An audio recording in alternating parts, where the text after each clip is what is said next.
Ең қиыны бастау, қалғаны табандылыққа байланысты.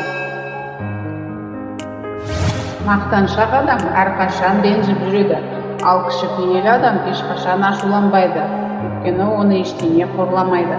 Тәкаппар өзіне деген ерекше сүйіспеншілікті күтеді. Кішіпейіл өзін жақсы көреді, бірақ оның орнына ештеңе күтпейді. Әділ болу үшін алдымен мейірімді болу керек. Мейірімді болу дегеніміз барлық адамдардың қателесетінін түсіну. Өмірім халқымдікі, өлімім ғана өзімдікі. Өмір қимыл қозғалысты талап етеді. Тәртіп ол шынымен қол жеткізгіңіз келетін нәрсеге қол жеткізу үшін, жасағыңыз келмейтін нәрсені жасау үшін қабылданған шешім. Бақытсыз адамдар ашуланшақ келеді. Жан-жақты күңгірт болғаннан гөрі бір жылтыр беті болғаны жақсы. Сағаттардан сабырлықты үйреніңіз. Олар кешіксе де асықпайды.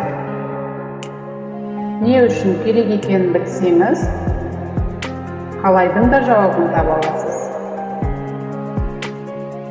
Керек уақытта дұрыс сөздер өмірді өзгерте алады.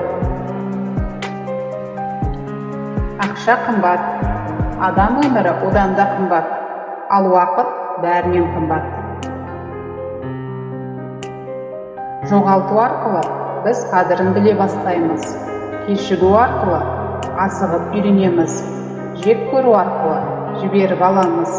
Өлімді көру арқылы өмір сүруді үйренеміз.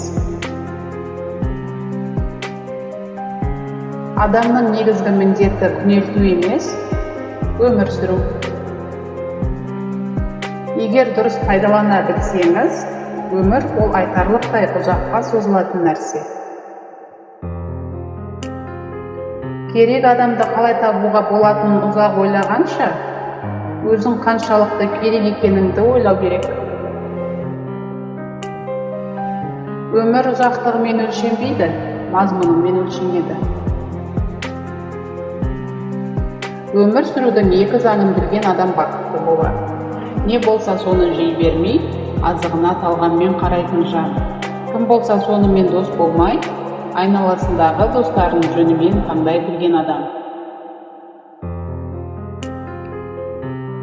Өмір ешқашан шешуі табылмас жұмбақ, ешкім шығара алмас қиын есеп.